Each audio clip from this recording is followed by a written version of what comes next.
And we're live. Hello. Hi, everyone. Here We're we back are. again.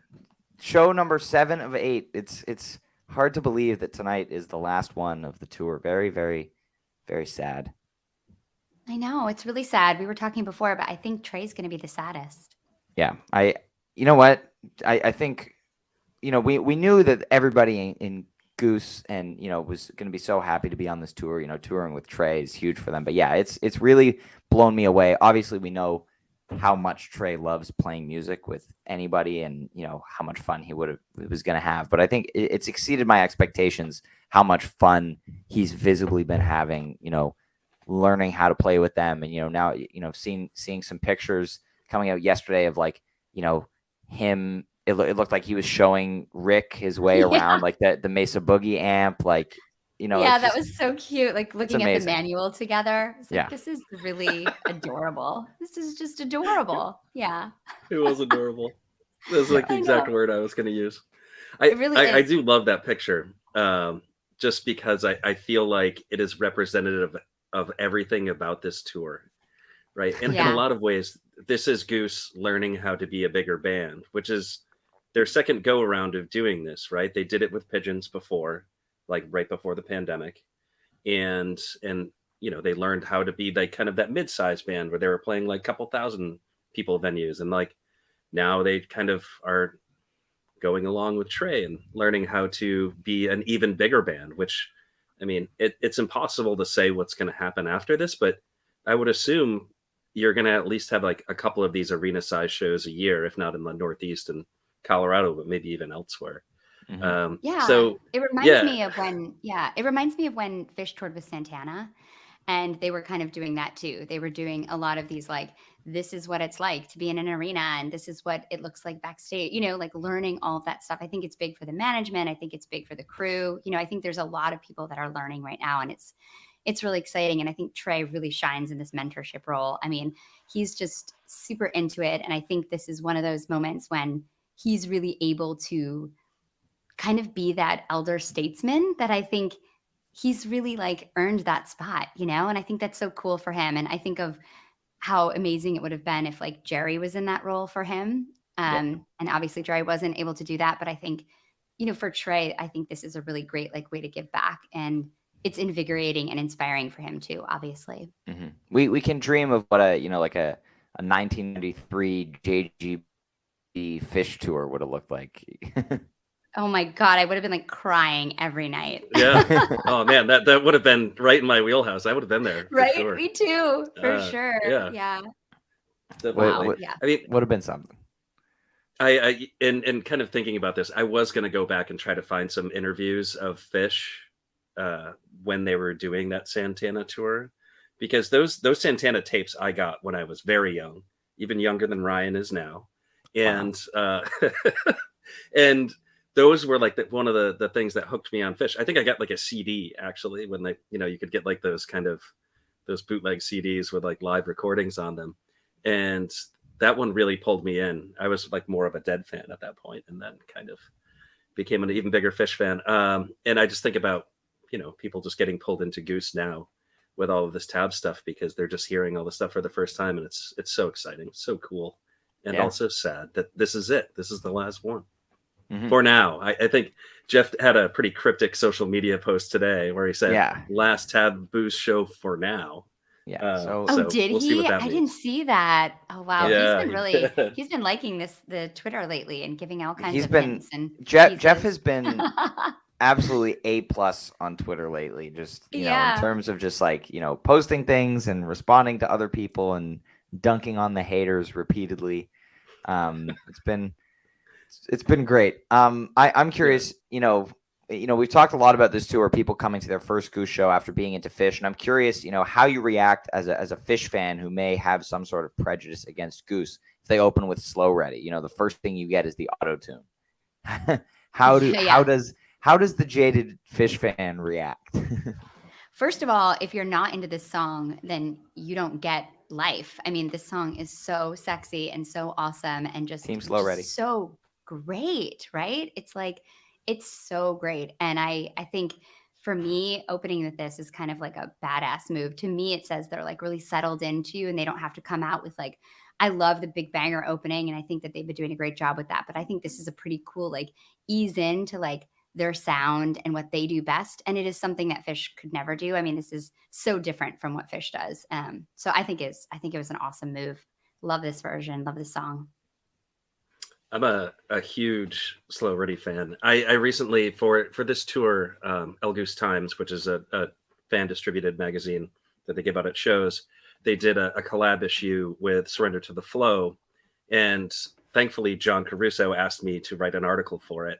And I wrote a little piece called Hooked that they, I think, have a recurring thing. And it's like the moment that really pulled you in with Goose. And the funny thing is, I did not write about some kind of like huge jam. I wrote about Slow Ready when they played at South Farms in Connecticut, which is not too far from where I grew up. And yeah, that song is an awesome song, and it has such an amazing build in it. And I'm glad that they played it on this tour. It kind of seemed like they weren't going to play it. And yeah, it just, the peak section of that tune really has a way of grabbing you. And I just absolutely love the song. And I love it as an opener. I don't think it's ever been done as an opener before. I don't think so. I thought that was killer. Yeah, that was killer. It's open second sets a number of times, but I don't think it's ever opened a show. Right. I think it also is really indicative of what Goose does really well, which is like write really great songs that have awesome hooks and just choruses that just draw you in and like are almost, I think a lot of their music to me is really hypnotic in a way that's like really infectious. And I think that this song is a perfect example of that. Mm-hmm. Agreed. And then, you know, Peter's been doing this a lot this year where he kind of takes out the ending of Slow Ready and will do something cool with the arpeggiator that usually leads into the next song, whether it's something they jam on for a few minutes. But this was cool. He kind of, you know, took a 30 seconds or so in the spotlight on his own, just kind of playing with the arpeggiator on there before Rick, you know, landed gently in the intro to Jive 1. And, you know, this song always kills. Great first set tune, you know, great to follow up, you know, the obviously Slow Ready with just like a nice rocker, you know, Rick and Peter trading licks nicely on the intro. Just always a great song. Killer. Yeah, really great. Yeah. It's a fun, like up-tempo, good move to open, like to go next. I think they're really like starting to nail these one set. You know, a one set show is hard, especially if you're a band that likes to play like a full 2-set show all the time. So I think they're doing a really good job. It's hard to construct these. And also it ends our Jive drought. We have not had any of the 3 Jive songs played on this tour up to this point. And I think even going back a few shows into the October leg of Fall Tour, the last Jive Lee before last night was 15 shows previously, which is an absolutely insane gap for that song. I love this song. Yeah. I love Jive Lee. I don't know if I really knew it before I listened to the show from last night, and it's great. Like I really love the jam that it gets into. Yeah, you know, the funny thing about Lee and Jive 1 and Jive Lee, I kind of see those as like the emblematic Goose songs. Like when I first started listening to Goose, those were the ones I was like, how many of these do they have? You know, and like Drive kind of like sounds a little bit like it too. And it took me a while, but they're such fun songs, and the lyrics are so cool. I thought for sure they were going to play a Jive in Connecticut, because I think it has like a lot of deep meaning about growing up in Connecticut and things like that, which is interesting because I felt. For those of you who don't know, Jive 1 used to be called Wiltonian Jive. Was it actually named that at one point in time? Yes, and then when Rick wrote Jive 2, they changed the name from Wiltonian Jive to Jive 1. Oh, cool. Right on. Yeah, in the old recordings, he would end it and say Wiltonian Jive. But I thought it was just like a thing that he said. I didn't realize they actually had it titled that way. That's fascinating. But, you know, and then Jive Lee, which is, you know, if you really like kind of jam bands playing funk, then this is the song that I would use to introduce you to Goose. Oh my God, no wonder I like it so well. Yeah. It's now I get it. You know, like if you dig 97 Fish, you're gonna love Jive Lee, I hope. Maybe that's not universally true, but I think you would. Yeah, I wouldn't describe it as the funkiest song, like maybe just, you know, great riff and, you know, there's clav in it a lot, but I think it's a great jam. It starts off in a great place, and it's a very classic jam bandy sounding groove. So I agree with you on that. And yeah, this one That's was what I like was saying. 8 or Jam 9 bands minutes. playing funk, not like funk bands. So Right. No, of course. would have It's other a whole different recommendations. thing. Yeah. Like Okay, cow yeah, It's a funk. whole different thing. Well, yeah, this was good. It was like 8 or 9 minutes last night, I think. And it's always I'll look at it and I'll be like, oh, it was only 8 or 9 minutes, but it's 8 or 9 minutes of just the jam. There's no song part to get through before they get to the improv. So this has the same amount of jamming in it than like a 17-minute Arrow does, which is interesting to look at. So but solid Jively here for sure. And then and then we got Bob Don with very, very excited to see With pop up again. Only a one Bob Don gap in between Withs, so that's pretty exciting. Wait, explain what you mean there, because yes, I don't know. So I was just about to jump into explaining here. Yes, yeah. So Okay. we've kind of dubbed it With, which is that like ending jam over like the chorus progression where Peter's on piano. It's more gentle than the rest of the song. They've only done it 6 times to date. And it is awesome. And So it's kind of like the curtain With. That's why we started calling it With. Okay. But yeah, it's similar type Cool. deal. Bob Don also appeared on the Undecided EP that was surprise released yesterday under the name Undecided, which is the original name for the song when Rick wrote it when he was like 14. Oh, and so they put it out labeled Undecided? Yes, but they did still call it Bob Don on the Nugs release of last night's show, so we can continue to call it Bob Don. Well, I have a couple of thoughts about that. So I want to explain Bob Don With a little bit more. So Bob Don does have a very natural ending. When the lyrics end, the song usually ends. Yeah. Then sometimes they will play this very kind of chill outro jam that will last like anywhere between 3 and 5 minutes. And it's a really cool little jam. And like, that's all it is. It's so simple. It's just like the song ends, and sometimes it ends and you're sad because you really just want that little extra jam. And then sometimes they add it on like they did last night. And I think the funny thing about Bob Don With is I think we're the only people who talk about it. This is not like a greater Goose community thing. We just talk about it a lot on the pod because Kevin, who's on the pod, really enjoys Bob Don. So there you go. But and then not so, With guy. With With. I mean, like, yeah, if you like Bob Don, you gotta like the With. You like it With. Okay. But yeah. And then the other thing about Undecided is I wonder was it originally named Undecided? Because Bob Don is actually named after a person. Mm-hmm. So they can't really release a song that's named after a person. So I think maybe that's the reason why they did that. Well, it's also on the coach's notes for the show when they debuted Bob Don in early 2020. The coach's notes say that it was originally titled Bob O. John. Bob O. John, which it was on setlist as Bob O. John for a while. Yeah. Yeah. So that's my suspicion. So we'll do some digging, I think, and maybe we'll follow up. We do have from a pretty reliable source that it was originally called Undecided, and that's why it's Undecided on the EP. But Gotcha. yeah, I'm curious about the different names and why. Yeah, why? So Bob Don is named after the principal at Wilton High School, whose name I think is Robert Donaldson, right? Is it Robert Donaldson? Something like that. I don't know, but I know it was about the principal. Yeah. How lucky is this guy to be like, immortalized in a Goose song?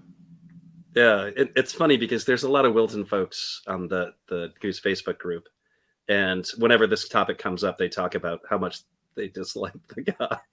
So it's kind of an interesting thing. But. That's really funny. Yeah.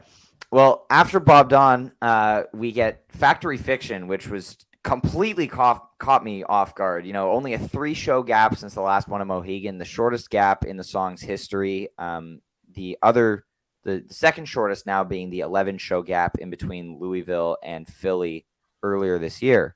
But really, really surprised to hear this one pop up again so soon. But above average jam on it, I think. Really, really good dissonant stuff.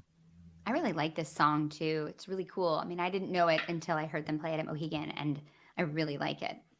I think it's cool too that they're playing stuff that they like played with Trey, but then without Al. I think it's cool that they're kind of like mixing that up so that you can kind of hear it, but it sounds like without Trey too. Yeah, I would love to hear why they played it again so soon. Yeah. Which is really interesting. I wonder if it has something to do with Coach just having the baby, and maybe it's like some kind of nod to Coach. But yeah, it's surprising that they played it so soon. The funny thing about Factory Fiction is when you think about it in the whole entire Goose catalog, it's not like, I don't know, it's not like the Grateful Dead busting out Saint Stephen when they play it, like it's but people really do get excited about it. And I just, I don't know, I guess I'm surprised by that. Yeah. Because it in the grand scheme of things, I think, Arcadia is a better song. So I don't understand why folks get Arcadia so is an thrilled amazing about it. song. But what is the average? Like, how often is it played? Really, I mean, So- sometimes things like people like things just because they're more rare, even if Yeah. Right. It's now been played 12 times in the band's history, 5 of them being in 2022. So Okay. it used to be like it was a much bigger deal bust out, like when they busted it out at during Bingo Tour in 2020, they hadn't played it in front of an audience since June of 2018. So like 2 years, like 250 shows or something, or more than that. But they played it at Coach's wedding in the fall of 2019. It's a song that he loves a lot. And then it got 3 plays in 2021, and it's kind of become like a special occasion song. Like you can kind of be like, okay, like maybe they'll play it at this show. They played it at the closed the second night at the Mission Ballroom last fall, which was like kind of a special occasion, like ending of their fall tour. Sold out 2 nights at the 5,000 capacity Mission, which was a big deal for them. They played it in Louisville in February, where like that's right near. Kentucky has always been like a big Goose thing, and like Covington specifically, and so that was pretty close, and so big deal for them. And then Philly in March, when it was the end of this absolutely incredible winter tour. So it's interesting to see it pop up again so soon, and I would be very interested to know why. I mean, it maybe seems like, yeah, I mean, it sounds like one of those songs like Glide or Mound. Like for me, it's not like I love those songs, but they're special. And so when you hear them, you're like, people go crazy because it's like, you don't hear them that often, right? So yeah. But yeah, maybe it's going to start entering more of a regular rotation. Maybe they were. I mean, it could be. Inspired. We've been talking about that for a while now, which like all of a sudden it's like not so much of a rarity. There are some other songs that are far more rare now. Turkish Hills. Well, yeah, not that song. But Turkish Hills, Megan, is a song that Peter wrote about an ex-girlfriend that was played a few times and not in a few years, and it's not going to get played. So no, it's a running joke. It's a running joke, and it's a really bad song. I mean, it is not a good song. Oh, it's not. I love Goose, and I will love everything that they do. I will never love that song.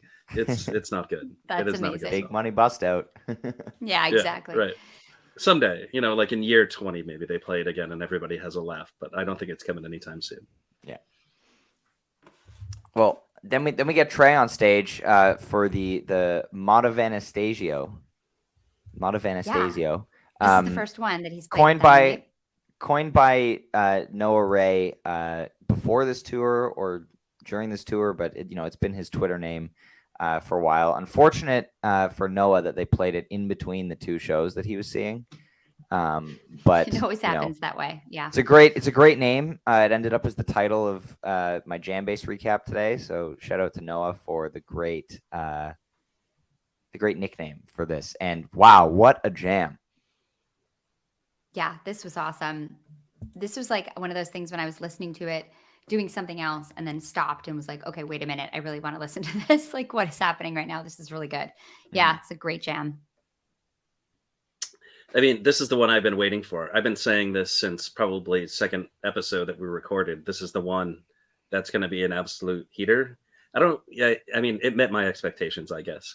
I was maybe hoping for a little bit more like fireworks, but I mean, absolutely killer jam. I think it's it was like that one Goose song that I thought Trey could absolutely destroy. I look forward to maybe Trey having another opportunity to play the song. But the funny thing about this jam was like Trey was so excited to play it. I mean, before they even got into the lyrics, when they were in the intro, Trey's just like absolutely ripping it up. And Yeah. then Rick starts to sing, and then like he just like abruptly stops, like, oh, like sorry. Like, oh yeah, there Sorry. are lyrics. So Yeah. good. Can we just So jam good. right now? Yeah. That's awesome. Yeah. Yeah, I think he sounded so natural on this, taking the solo right before the jam. Like, he just sounded amazing. And yeah, he and Rick obviously are so comfortable on stage and playing guitar with one another at this point. They just killed it throughout this jam. I really love, Goose does this frequently, but bringing Trey along for the ride when they kind of deconstruct the jam and then come around for a huge build right before the ending. It was great to hear. But I really enjoyed all 20 minutes of this Madhavan. Yeah, it's been great. What do you think that Trey's played like the best with them? Like, what do you think has sounded the best? What song? In terms of song or jam? Mm-hmm. I guess either one. How about both, Ryan? Give us both. Yeah. I mean, I've got answers, but you go first. My favorite jam of the tour so far with Trey is still the All I Need from Portland. The first thing that he played with Goose, still the best in my opinion. Has yet to be topped. I would love for them to top it tonight. That would be very exciting. But I don't know. It's tough. I don't know if I could, just based on a song. I don't know if I could pick. I mean, I really loved how he sounded on Factory Fiction and Mohegan. I thought that was amazing. Yeah. Yeah. How about you, Neil? So I agree with Ryan. The best jam so far has been All I Need in Maine. I mean, that was just crazy. I was there, so I'm might suffer from attendance bias on that one, but me too. It was well, you were. No, I think I heard it. I wasn't there, and I thought it was amazing. Yeah. Yeah, no, I mean they were doing. I mean, we talked about this maybe a couple episodes ago, but there's two aspects of what can happen in a Trey sit-in. You can just have like a guitar dogfight, or you can have just true improvisation, because these guys are all really good at it. I mean, Trey is the master, right? He's the the best living jam band guitarist around, indisputably, right? Yeah. And the things he can do creatively are just so vast, right? And so yeah, like sure, he can shred, and so can Rick, but they can also really dive into jams. And I think that's what happened last night a little bit, and in Maine as well. So like if I'm thinking about my two favorites, it's probably Maine first and then last night second. And I think there was an element of this jam, this Madhavan jam, it did have a little bit of that dogfight guitar stuff, and it was really, really good. But it also did have a little exploration on like Madhavan, and I think that is also awesome. So yeah, I mean, it makes you wonder what they're going to do tonight. And then I guess one of my favorite things they've done on this tour wasn't even with Trey; it was with the horns. Yeah, when they did insane. Fish in the Sea. Yeah.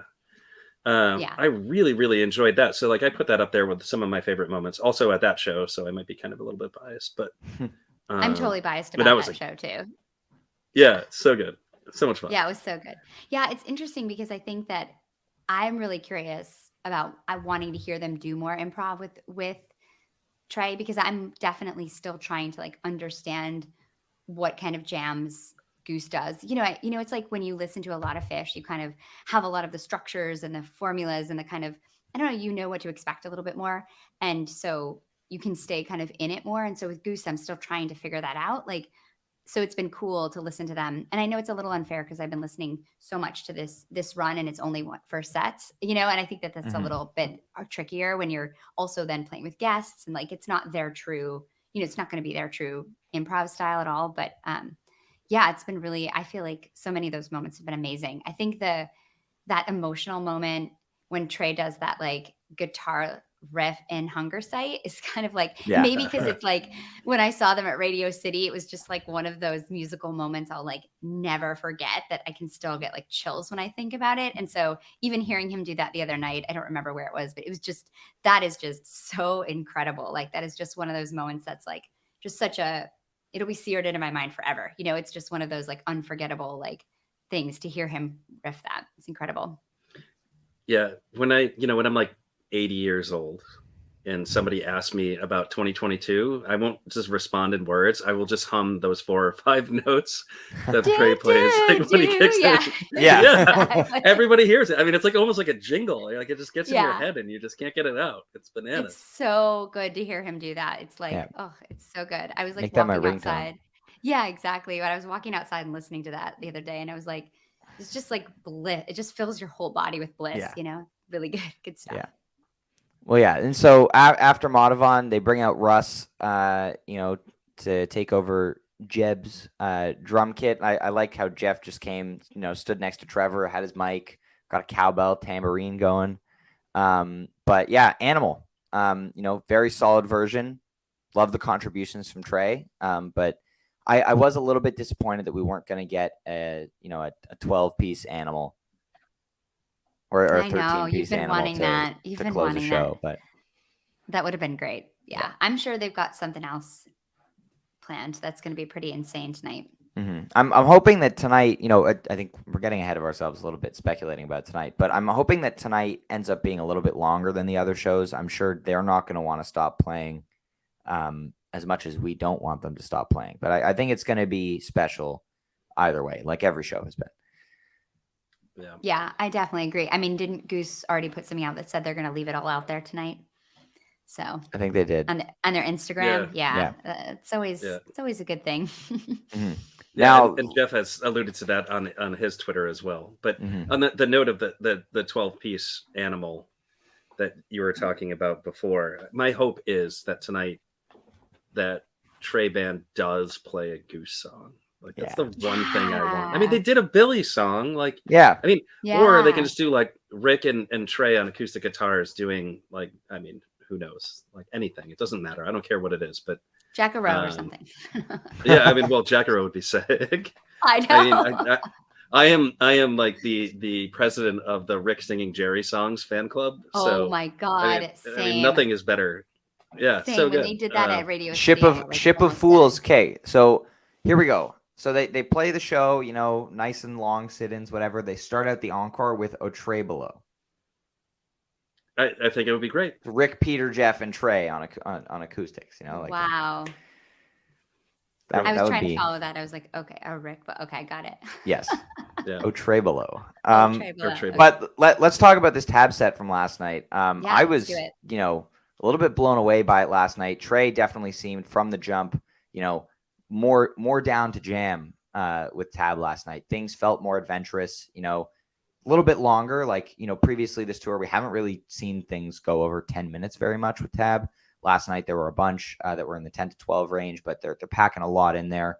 I want to give last night's MVP award to Ray Pachkowski because he's amazing. Some of the textures that he's doing and the way he plays off Trey when they get into a jam is phenomenal. And also shout out and all the love to Ciro. I hope he's okay. I hope he's back at the show tonight. Trey mentioned before the beginning of the set that he had a health emergency and had to miss the show last night. So there was a big dimension missing to tab last night, with his contributions. And, we didn't get Trevor, Ben, and Jeff on percussion for the encore as well, I assume because of that. But let's talk about the set, a couple songs that we hadn't seen yet this tour. Never Needed You Like This Before opener. Great call. Opener. Always a good opener. Mm-hmm. Always a good opener. Yeah, didn't go very far, but I think that definitely the set in general, like you were saying, Ryan, more interested in jamming. I think that Trey maybe has been hearing some of the haters saying that they're like bored with tab, just playing like incredible music and want to hear some jams. So they went for it. Yeah, it's great. I mean, this is just a solid set, high energy the whole time. It's cool to see how he's fitting in these new, the Mercy songs and the other and the Lonely Trip songs into his sets. I think he's doing a really great job with that. Mm-hmm. Yeah, and then, after Never Needed You Like This Before, Blaze On and Wolfman's both getting that kind of slightly extended jam treatment. Great interplay between Trey and Ray on both of these, getting into like a quieter, groovy zone. And, as always, the backbone of tab, you've got the rhythm section of Russ and Desron just killing it. Mm. Yeah, I mean, the funny thing is, and this is kind of like piggybacking on what Megan was saying, is like I think a lot of people are starting to say like I've had enough Tab, but like I'm like starting to enjoy Tab more and more the more I listen to them, even though Yes, there's like a Neil. lot of Yes. repeats. There's like a ton of repeats, and like historically I've never been a Tab guy. I mean, I've been seeing Fish for a very, very long time, and I've always been reluctant to really get into Tab. But now after this tour and this show in particular, this one, and I think Mohegan stand apart from the rest of the tour as very, very, very good sets. And yeah, I'm getting more hooked as we go. It's I mean, last night was very, very good.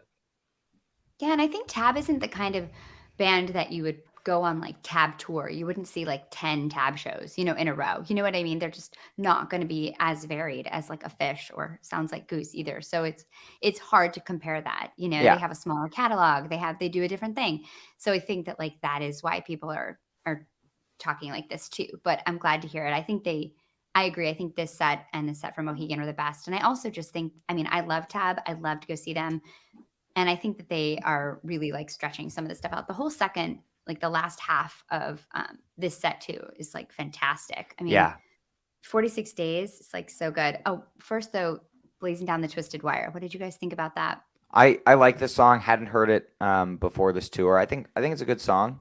Nothing crazy about it. I think I will take Hey Stranger and Roll Like a River in terms of Mercy songs over this one, but can't complain. Yeah, I love Neil, you look like you have an opinion. No, I was just gonna say, like, I am super not familiar with the song, so like last night might have been the second time I heard it after I like listened to Mercy once when it came out. Yeah, so yeah.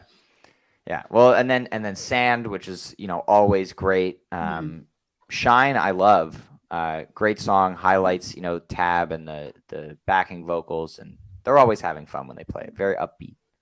Shine sounds amazing with Tab. It's so beautiful. I was happy to hear it at Mohegan and really happy to hear it again last night. Mm-hmm. And then 46 Days, as you mentioned, Megan, this absolutely ripped. Another one, just like the About to Runs that we've seen this tour. The horns left the stage, just left that classic Tab sound with drums, bass, keys, and Trey, and just amazing. This is really when the interplay between Trey and Ray started to stick out to me. Just the way that not only that Trey plays off of him, but that like Ray kind of sets up things for Trey to just shred. Like it was amazing. I listened back to it this morning and just blown away. It feels a lot longer than 10 minutes. It really does. There's a lot of like nice effect pedals. It really gets out there, and there's really, really great peaks at the end. Definitely worth a listen.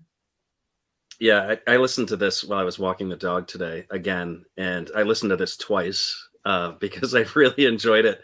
I was gonna, kind of just focus on the TABoose stuff after, but this was just so good that it was just, it was worth a second listen. Mm-hmm.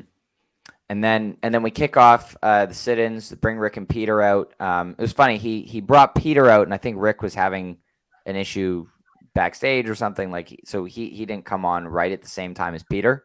And so I was like, oh, it's just Peter coming out, and then Rick came out, which we mentioned briefly earlier, but Rick had a new amp going last night. For those of you familiar with the classic early 90s Trey Mesa Boogie into a wooden cabinet sound, that's what Rick was using last night, which was really interesting.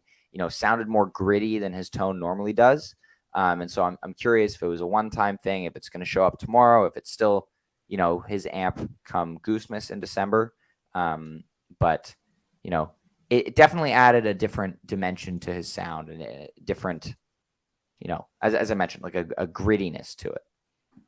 It's really cool. I also love how Trey said that this tour has been magical before they started playing together. Very cute. Yes. I think there might be some tears backstage tonight after the show. Yeah.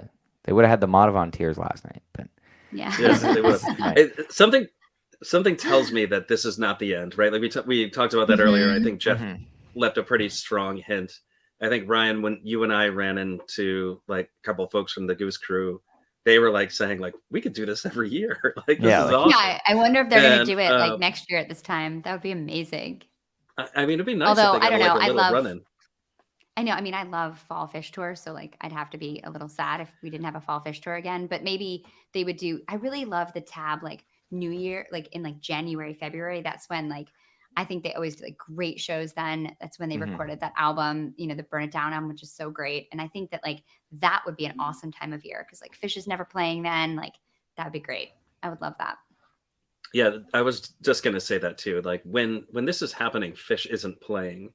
So like I could see how some people would say like, I'd rather this doesn't happen because I want Fish to play. I think both Exactly. can happen. Yeah. Well, I mean, probably not What at do the you mean, same Ryan? time. Or Not close at the by. same time, but Yeah, like yeah. you Yeah, can right. have a Fish tour and a Tab tour. Like last fall he had a 2-week Tab tour at the end of September, and then had a Fish tour in October. Like it can be done. And that Um, fish tour was fire. So like Oh, maybe yeah. this is a good lead up to that. Yeah. Big fall 2021 guy. Yeah. Anyway, so this missed her completely from last night. Second one that they've done as a collaboration this tour. Absolutely amazing pick once again. Highlighted this to me was this duel that happened between Trey and Natalie during her solo. That was amazing. Them trading licks. Peter and Ray having another cute, double keyboardist moment in there, but overall amazing. Yeah, and Rick and Trey all over it. yeah. The Go one ahead, thing Neil. I'll say about this one, yeah, I wasn't sure if you were gonna say something. I was trying to give I you know space. you're being But, very respectful. So there was quite a bit of Peter in this, and I was really excited by that because I think this whole entire tour, it's kind of been the Rick and Trey show, and Mhm. Peter's awesome. Like I love Peter's playing so much, and he kind of stood out to me in this jam last night, so I really enjoyed that, and I also so RJ was saying this yesterday that everybody on stage is so overly nice to each other that they're like trying to give each other space so that like sometimes like the jams just don't work out because they're just like trying not to step on each other's toes. And we've seen that with Ray and Peter where Ray is encouraging Peter to play more. Like, dude, like, come on, just like go. And I think last night, specifically in this jam, Peter was just like, I'm just going to go and I'm going to do my thing. And Rip. I really enjoyed that. Yeah. That's so great. Yeah. This is not one of my favorite songs, but I think they've been just playing the hell out of it on this tour. I think it's been sounding really great. There's just something about it that just is weird to me, but Interesting. yeah. I like it. After this, we get the plasma finally. Yes, been the waiting pod for delivers this. once again. Thank you Yes. to our speculation. Obviously, that probably wasn't the reason they played it, but we can clearly say it was, was. Ryan. But really, I really love the way that they kind of ease into this song with Tab. With Fish, it's usually Trey starting up the riff, but last Mhm. night it was just Russ and Desron just kind of just like ooze into it, and everyone else just kind of is doing stuff. I really love the way when Ray switches to that like distorted organ sound. If people don't notice, he has I think 2 or 3 Fender amps in his rig, one for the Clab, one for the organ, and I think one for the Wurlitzer as well. And so he's got a button where he can reroute the organ from being just straight Leslie regular organ sound to coming through the guitar amp as well, which is what gives it that distorted sound. And I love when he uses that. Really great for this spacey jam. Yeah, I loved this jam. This is like one of my favorite jams that I feel like they've done in the collaboration so far. Like the descending chords and like even them like the background vocals singing that descending, like that sounded so awesome. I thought this was really like rich and effortless sounding in a way that a lot of the jams haven't sounded to me. So I really liked this plasma jam. This is awesome. This might be one of my favorite things they've done together. Yeah, And me too. I've been waiting for them to just kind of let loose and just do something weird. And this was it. It's, I think Rick did a really good job of just peppering notes in with what Trey was doing. And the result was pretty awesome. It wasn't like the twin lead thing. This was just like 2 guys like making really awesome music. And yeah, I enjoyed this whole entire song. It was pretty pretty awesome. And I can't wait to listen to this one again. I think this is probably, out of like all the Tab collaborations, this is one that I'm going to probably listen to first before like the rest of them. Thought it was so cool. It was just unique. It was very different than all the things that they have done so far, in my opinion. Agree. Yeah, and I also feel like it gets like the 2 guitar dueling thing just to me gets a little like one note, so it's really cool. And like, yeah, I just want to hear them like go off and just like go down those dark alleys, you know? It's awesome. Totally. This is like the stuff I've been waiting for. Yeah. Yeah. So I'm hoping we get that tonight, you know, longer, you know, and yeah, Trey's using his synth pedals, like, you know, Rick's doing cool atmospheric stuff. So it was great. And then, you know, Trey was not done. You know, I don't know if they were planning on doing Wave of Hope in the encore maybe, but it seemed he was just kind of like, all right, we're doing another tune. And it could have been planned, but it seemed like the kind of thing where Trey was just like, fuck it, we're doing another song. And Wave of Hope was great, you know, more amazing guitar playing, just amazing energy. Yeah, I like this song as a closer. It's a really great closer because it's like Ends had such a great like, you know, refrain that kind of like gets everybody like feeling those like awesome good vibes. I thought this was a great version too. I think the energy in the Tab sets has been overlooked. I think the energy has just been incredible. Yeah, I thought this was also really cool. This is one that I've noticed a lot of people have been talking about on, you know, in Phish circles. Folks wanted to see the 20-minute version of this. And I think it eventually did come along, right? It did. Yeah. Repeatedly. Yeah. It's Hartford. a jam vehicle. Were you not at the Hartford show? I was at the Hartford show. There was a 24-minute Wave of Hope at that show. Oh, yeah, that's right. I was there. How about that? Neil, how could you not remember that off the top of your head? I saw 3 shows this summer, but I also saw a lot of Goose this summer. So it all kind of like melds together. I'm totally joking because I can't, but that's why we have Ryan, so it's fine. Yeah, that is why we have Ryan. Well, like especially with Phish, it's just like, you know, I still love seeing them and I love seeing them a ton, but I still see like a ton more Goose. And then this summer I saw like a bunch more music and like it's all a blur. Like other bands? Excuse you. Like, saw a bunch of Eggy this year, which like I'm also like in love with Eggy. Someday we'll have an Eggy podcast. Yeah, people are so into Eggy. It's so exciting. I wasn't. Yeah, until I went to see them live, and I was like, "Holy shit, these guys are really, really good." And so, yeah, so I've seen them. You can still see them in pretty small rooms too. Like it was funny when we were doing our HFPod Lab events in Atlantic City. My friend was like, we were at the venue early getting ready, and my friend was grabbing lunch for us, like at this restaurant nearby, and bringing it back. And she's like, "There's a really good band playing here at this like restaurant." I was like, "Oh, really?" And then she texted me like 5 minutes later. It's actually Eggy. Like they're really good, and they're just like here playing at this restaurant. It was like so funny, but yeah.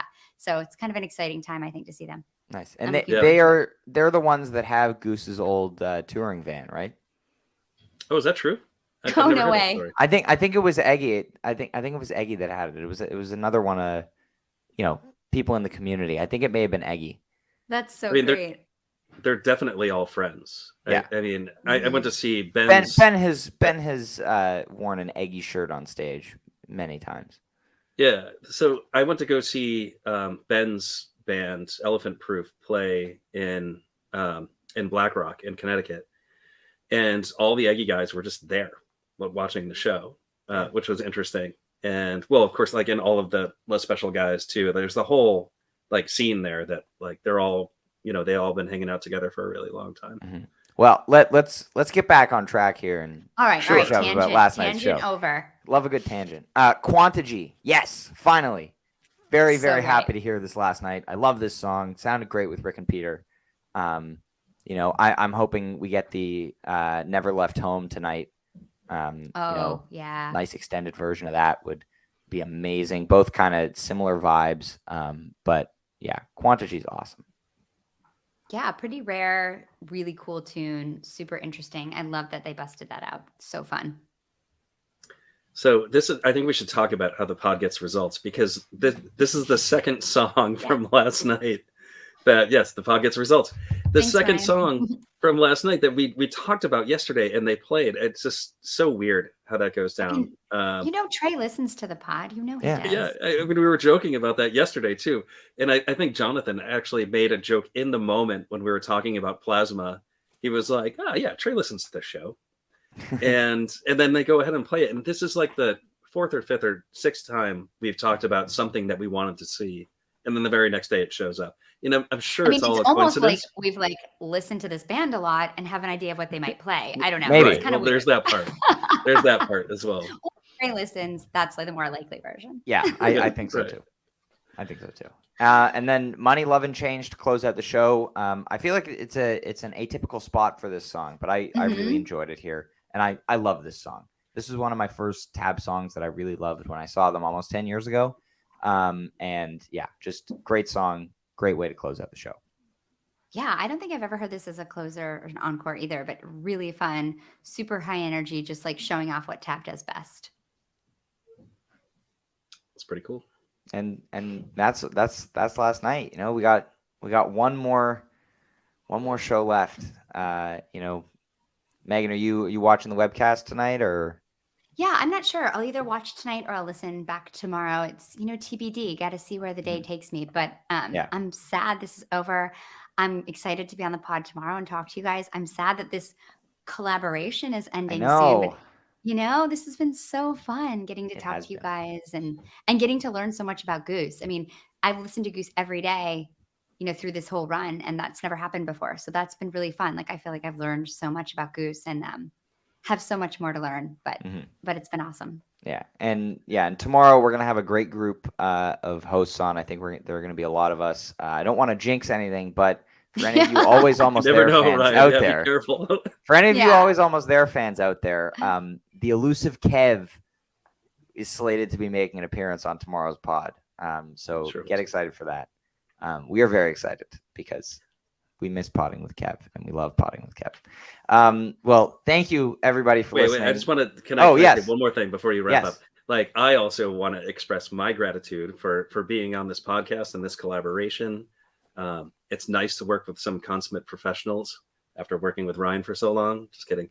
But no, this has been so amazing, so much fun, and so grateful to HFPod to have us on as collaborators, and so grateful to the guys in the Great Beyond, and actually got to see those guys a bunch early on in this tour. So this whole thing has been such a blast. It's been amazing. Music aside, just doing this whole thing has been so much fun. So thank you. It's been great. Yeah, thank you guys. This has been so awesome. I'm so glad we got to do it, and hopefully they'll do it again, and we'll get to do this again. 100%. I would love to do that. I think whether there's another TABoose tour or not, I think we will need to pod together again at some point because this is just too much fun. And I think if they have another TABoose tour, we need to do a live event. All of us. Ooh, I think so. We can call it a business trip and charge it to an imaginary business that has all the Storm Sound is going to foot the bill. Show. Yes. Yeah. Exactly. Big mushroom money. With all that big mushroom money. Yeah, exactly. Awesome. All right. Well, we'll be back here tomorrow, same time, same place. Come join us as we talk about the final show of the tour, which will be very bittersweet for us. Looking forward to tonight. Neil and I, and hopefully Megan, if you're webcasting tonight, we will be tweeting during the show as always. Come hang out on Twitter, as I said yesterday, while it's still there. Well, it still can. But yes, everybody have a fantastic rest of your